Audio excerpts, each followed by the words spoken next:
भारत में राष्ट्रीय खेल दिवस 29 अगस्त को हॉकी खिलाड़ी मेजर ध्यानचंद की जयंती पर मनाया जाता है।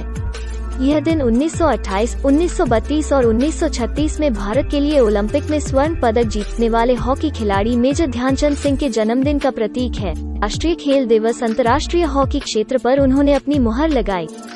वो भारतीय और विश्व हॉकी में एक महान हस्ती हैं। उनके लिए सबसे प्रसिद्ध स्मारक मेजर ध्यानचंद पुरस्कार है, जो भारत में खेलों में जीवन भर की उपलब्धि के लिए सर्वोच्च पुरस्कार है। उनके जन्मदिन पर राष्ट्रीय खेल दिवस समारोह होता है।